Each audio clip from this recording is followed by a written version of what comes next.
Welcome to steno with Paras. Dictation start होगी 5 second बाद। Start. भारतीय और चीनी सेना के उच्च अधिकारियों के बीच लद्दाख में उभरे सीमा विवाद को लेकर हुई बैठक के बाद जिस तरह यह कहा गया कि दोनों पक्ष आगे भी बातचीत जारी रखेंगे, उससे यही रेखांकित हो रहा है कि अभी विवाद का समाधान होना शेष है। इसका एक अर्थ यह भी है कि चीन अपने अड़ियल रुख को छोड़ने के लिए तैयार नहीं। यह ठीक है कि लद्दाख में उसकी सेनाएं कुछ पीछे हटी हैं, लेकिन इतना भी नहीं कि गतिरोध दूर हो सके। इस तरह के गतिरोध कायम करना और फिर उस पर अड़े रहना चीन की पुरानी आदत है।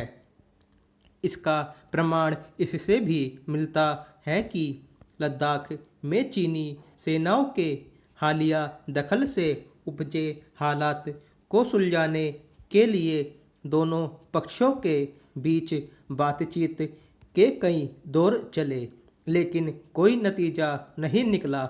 उम्मीद की जा रही थी कि मेजर जनरल स्तर की वार्ता से समस्या का समाधान होगा, लेकिन ऐसा होता नहीं दिखा।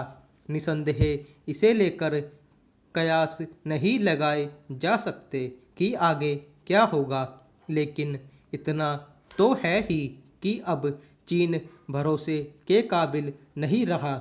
वह एक ओर दोस्ती का दम भरता है और दूसरी ओर भारत को नीचा दिखाने की हरकतें करता रहता है। ऐसी हरकतों की सूची लगातार लंबी होती जा रही है। आतंकी सरगना मसूद अजहर पर पाबंदी के मामले से लेकर परमाणु आपूर्तिकर्ता समूह यानी एनएसजी में भारत की सदस्यता तक में चीन की अड़ंगेबाजी को भुला नहीं जा सकता। इसी तरह इसकी भी अनदेखी नहीं की जा सकती कि वह कश्मीर पर किस तरह बेसुरा राग अलापता है और पाकिस्तान के कब्जे वाले कश्मीर में यह जानते हुए भी अपनी परियोजनाओं को आगे बढ़ाने में जुटा है कि यह भूभाग भारत का हिस्सा है। यदि चीन यह चाहता है कि भारत उसकी शर्तों पर उससे रिश्ते कायम करे तो यह दादागिरी के अलावा और कुछ नहीं। आज के युग में यह संभव नहीं। यह तो कदापि स्वीकार नहीं किया जा सकता कि चीन अमैत्रीपूर्ण आचरण भी करे और यह भी चाहे कि भारत उसके साथ अपने व्यापार घाटे की अनदेखी भी करे। आज जब पूरी दुनिया चीन पर अपनी आर्थिक निर्भरता कम करने के कदम उठा रही है, तब भारत को ऐसा विशेष रूप से करना चाहिए। वास्तव में आत्मनिर्भर भारत अभियान को खास तौर पर इस पर केंद्रित करना चाहिए कि हम चीनी उत्पादों के मोहताज न रहें।